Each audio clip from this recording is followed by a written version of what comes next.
Hello friends, GSS education में आप सभी का स्वागत है।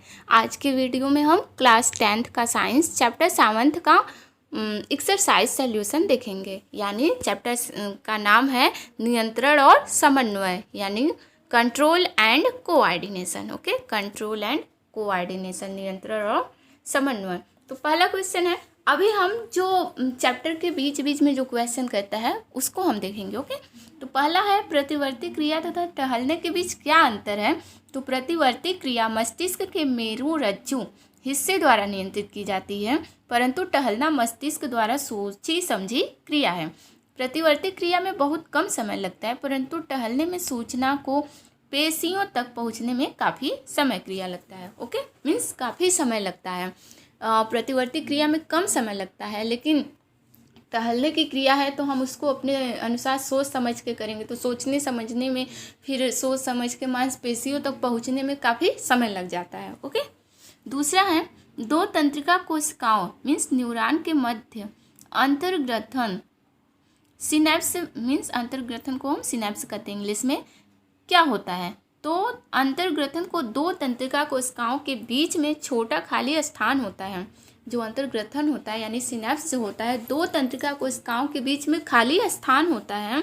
विद्युतीय तरंगे के रूप में आने वाला तंत्रिका आवेग एक रसायन को स्रावित कृत है जो खाली स्थान की दरार में आ जाता है। इसी प्रकार अंतर्ग्रथन को पार कर ये रसायन अगली तंत्रिका कोशिका में पहुंच जाते हैं। ओके, नोट कर लीजिए इसको।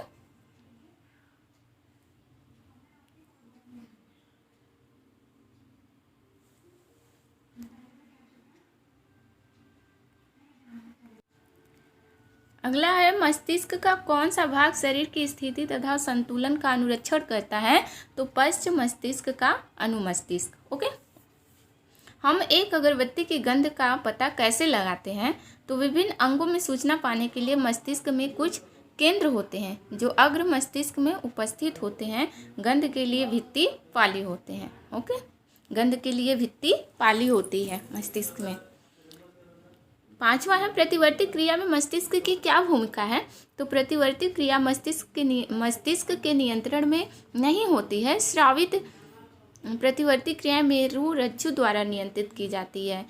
मस्तिष्क प्रतिवर्ती क्रिया में होने वाले कार्य की सूचना अपने अंदर एकत्रित कर लेती है। ओके, नोट कर लीजिए।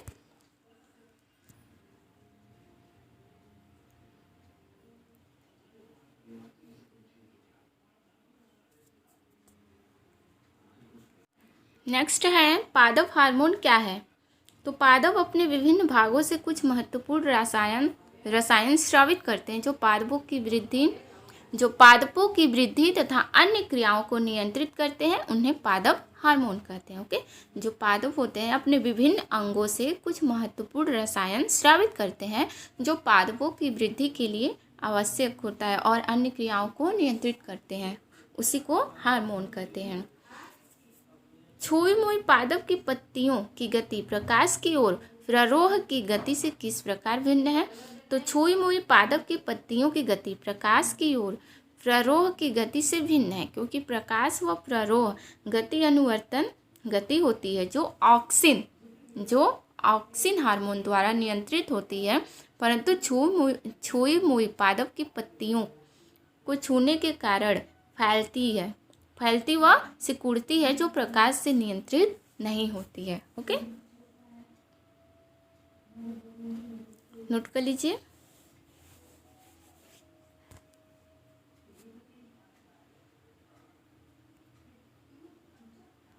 नेक्स्ट है एक पादप हार्मोन का उदाहरण दीजिए जो वृद्धि को बढ़ाता है। तो ऑक्सिन हार्मोन, कौन सा हार्मोन है? ऑक्सिन हार्मोन, जो वृद्धि को बढ़ाता है। ओके,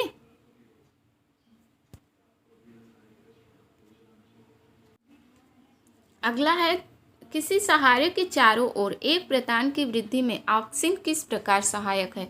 प्रतान एक संवेदनशील पौधा है। इसके किसी के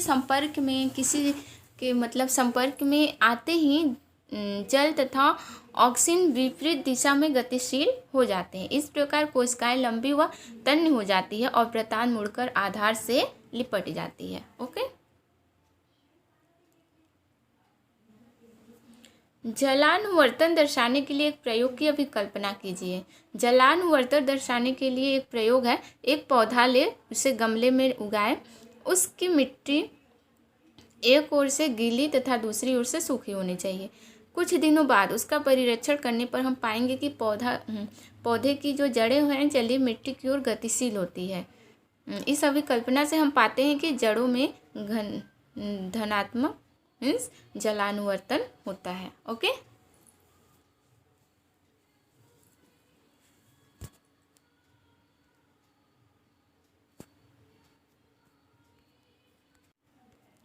अगला है जंतुओं में रासायनिक समन्वय कैसे होता है। जंतुओं में विशेष ग्रंथियां कुछ हार्मोन स्रावित करती है, ये हार्मोन की रासायनिक समन्वय करते हैं। जंतुओं में क्या होता है, जो ग्रंथियां होती हैं उनसे हार्मोन निकलता है जो रासायनिक समन्वय करते हैं। ओके, आयोडीन युक्त नमक के उपयोग की सलाह क्यों दी जाती है। आयोडीन युक्त नमक के उपयोग की सलाह इसलिए दी जाती है क्योंकि शरीर में कार्बोहाइड्रेट, वसा तथा प्रोटीन के अपचयन को थायराइड नियंत्रित करती है। यह ग्रंथि थायरॉक्सिन नामक हार्मोन स्रावित करती है। इस ग्रंथि के लिए आयोडीन की आवश्यकता होती है। आयोडीन की कमी से घेंघा रोग हो जाता है। ओके, इसलिए हमें अपने भोजन में आयोडीन युक्त नमक लेना चाहिए।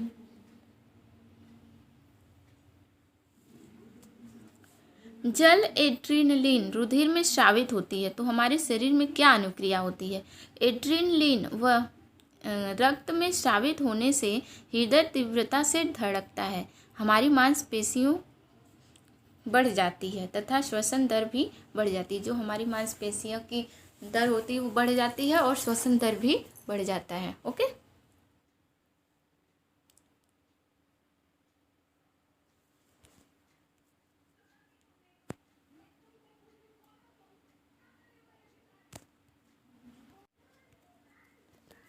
मधुमेह के कुछ रोगियों की चिकित्सा इंसुलिन का इंजेक्शन देकर क्यों की जाती है।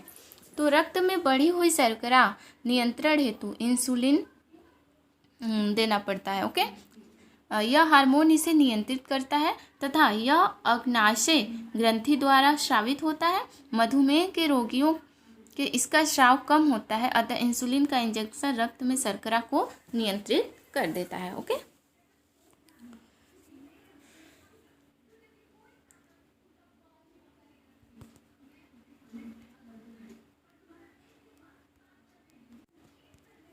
अब हम एक्सरसाइज सॉल्यूशन देखेंगे। तो पहला क्वेश्चन है, निम्नलिखित में से कौन सा पादप हार्मोन है। तो इंसुलिन ये भी नहीं है, ये भी नहीं है और ये भी नहीं, ये सब जंतु हार्मोन है। और है नेक्स्ट है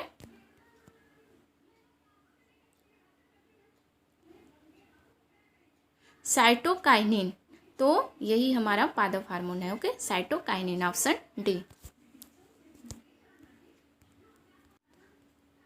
नेक्स्ट है, दो तंत्रिका कोशिका के मध्य खाली स्थान को क्या कहते हैं। तो दो तंत्रिका कोशिका के मध्य खाली स्थान को हम सिनैप्स कहते हैं। ऑप्शन बी हमारा सही है। ओके,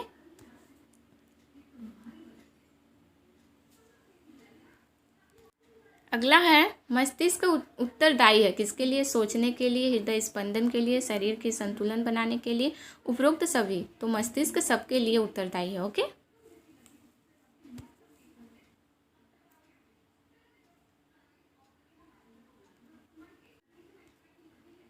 अगला है, हमारे शरीर में ग्राही का क्या कार्य है।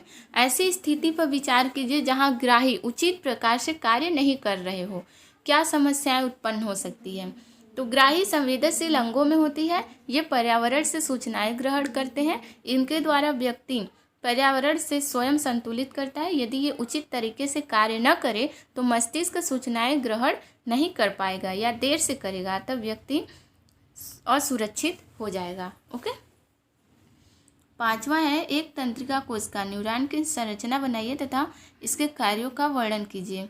तंत्रिका कोशिका यानी न्यूरॉन तंत्रिका तंत्र की क्रियात्मक एवं संरचनात्मक इकाई है। यह 3 हिस्सों में बटी होती है, द्रुमिका, ओके, डेंड्राइट, कोश की साइटोप्लाज्म और एक्सॉन होता है। ओके, और इसका कार्य क्या है? हमारे शरीर में संवेदी तंत्रिका तथा तंत्रिका होती है। संवेदी तंत्रिका ग्राही अंगों से उद्दीपन प्राप्त कर सूचना को मेरु रज्जु तक ले जाती है तथा वाहक मस्तिष्क से सूचना अंगों तक पहुंचाती है। ओके, मीन्स संवेदी तंत्रिका ग्राही अंगों से उद्दीपन प्राप्त कर सूचना को मेरु रज्जु तक ले जाती है तथा वाहक मस्तिष्क से सूचना अंगों तक पहुंचती है। ओके, तो फिगर आप पहले ही देख चुके हैं, इसको बना लीजिएगा।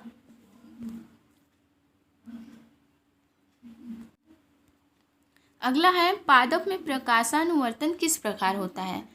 तो आंसर देखिए, जड़ प्रकाश के विपरीत मुड़कर अनुक्रिया करती है तथा तन्य प्रकाश की दिशा में मुड़कर इसे प्रकाशावर्तन कहते हैं। पादप में ऑक्सिन हार्मोन स्रावित होता है। यह सूर्य के प्रकाश में तने के अंधेरमय भाग में आ जाता है और वहाँ की कोशिकाओं को लंबा कर उन्हें प्रकाश की ओर झुका जाता है। इसे घनात्मक प्रकाशावर्तन कहते हैं। धनात्मक प्रकाशावर्तन कहते हैं। जड़ें जो होती हैं ऋणात्मक दर्शाती हैं। जो तनों में जो होता है, मतलब तने के जो ऑक्सिन हार्मोन होता है सूर्य के प्रकाश में तने के अंधेरमय यानी जो अंधेरा वाला भाग होता है उसमें आ जाता है। वहाँ की कोशिकाओं को लंबा कर उन्हें प्रकाश की ओर झुका जाता है, उसे धनात्मक प्रकाशावर्तन कहते हैं। और जड़ों में जो होता है वो ऋणात्मक होता है। ओके, नोट कर लीजिए।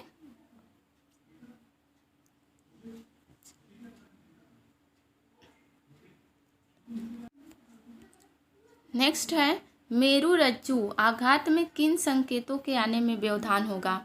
प्रतिवर्ती क्रियाएं संपन्न नहीं हो पाएंगी। जब मेरु रज्जु में आघात हो जाएगा, मीन्स मेरु रज्जु कार्य नहीं कर पाएगा, तो प्रतिवर्ती क्रियाएं संपन्न नहीं हो पाएगी। इसके अलावा सभी सूचनाएं ठीक प्रकार से संचरित नहीं होगी। ओके, 8वां है पादप में रासायनिक समन्वय किस प्रकार होता है?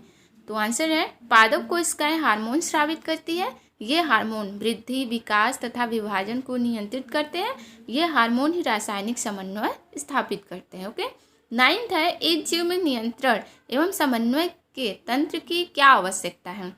तो यदि जीव में नियंत्रण एवं समन्वय का तंत्र न हो तो कोशिकाएं जीव की इच्छा अनुसार कार्य नहीं करेगी, अतः इन पर नियंत्रण अति आवश्यक है।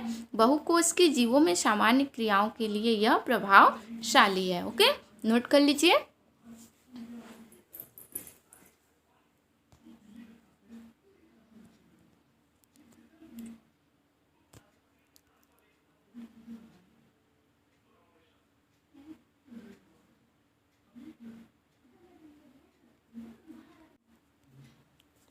अगला है अनैच्छिक क्रियाएं तथा प्रतिवर्ती क्रियाएं एक दूसरे से किस प्रकार भिन्न हैं? मीन्स अनैच्छिक क्रियाएं तथा प्रतिवर्ती क्रियाएं एक दूसरे से किस प्रकार भिन्न हैं? तो अनैच्छिक क्रियाएं देखिए, इन क्रियाएं को मस्तिष्क नियंत्रित करता है, जैसे हृदय का धड़कन, सांस लेना। ओके, ये क्रियाएं संपन्न होने में ज़्यादा समय लेती है। ओके, और प्रतिवर्ती क्रियाएं क्या होती है? इन क्रियाओं को मेरु रज्जु द्वारा नियंत्रित किया जाता है, जैसे गर्म पदार्थ को स्पर्श करने पर हाथ का हटाना। ओके, ये क्रियाएं संपन्न होने में बहुत कम समय लगती है। तो ये अनैच्छिक क्रियाएं और प्रतिवर्ती क्रिया में अंतर है। प्रतिवर्ती क्रियाएं जो होती हैं कम समय लेती है और इन क्रियाओं का नियंत्रण मेरु रज्जु द्वारा होता है। प्रतिवर्ती क्रियाओं का नियंत्रण, और जो अनैच्छिक क्रियाएं का नियंत्रण होता है वो मस्तिष्क द्वारा होता है और अनैच्छिक क्रियाओं में अधिक समय लगता है। ओके, संपन्न होने में अधिक समय लगता है। नोट कर लीजिए इसको।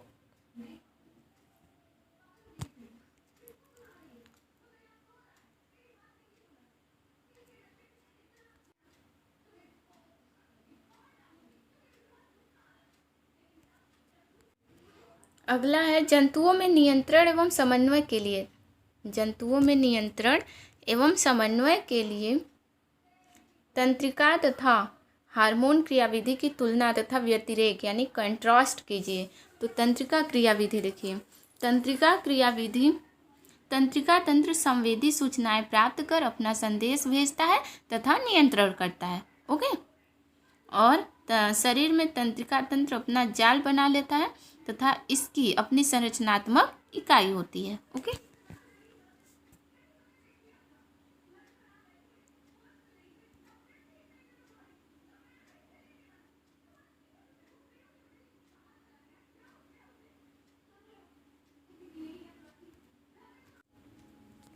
अगला है प्रतिवर्ती क्रियाएं,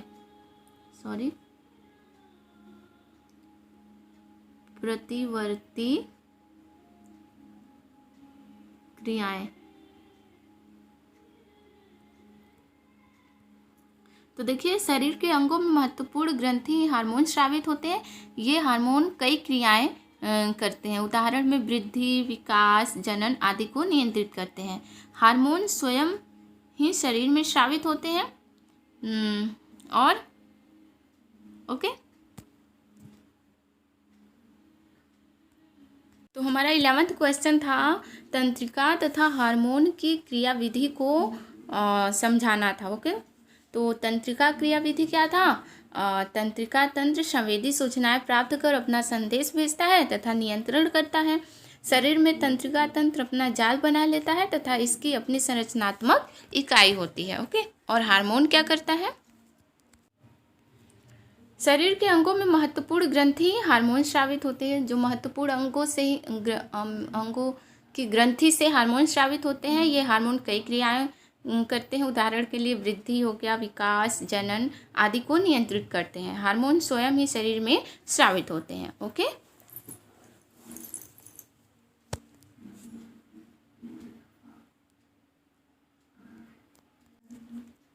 अगला है छुई मुई पादप में गति तथा हमारी टांग में होने वाली गति के तरीके में क्या अंतर है? तो छुई मुई पादप में गति क्या है? इस पौधे में गति का आधार स्पर्श है। यहाँ गति पत्तियों के झुकने व खिलने पर आधारित है। यहाँ पत्तियों के आकार में भी परिवर्तन होता है। और हमारी टांगे में होने वाली गति क्या है? इसमें गति का आधार मानव तंत्रिका है। यहाँ गति पेशियों के सिकुड़ने व फैलने पर आधारित है। यहाँ पैर या उसकी पेशियों के आकार में कोई परिवर्तन नहीं होती है। ओके, तो छुई मुई पादप में गति तथा हमारी टांग में होने वाली गति में ये अंतर है। नोट कर लीजिए इसको।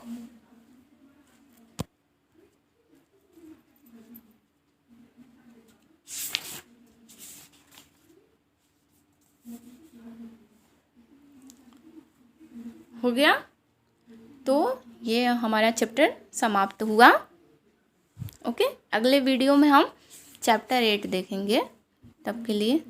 और चैप्टर का नाम है अध्याय 8 का नाम है जीव जनन कैसे करते हैं। ओके, तब तक के लिए धन्यवाद।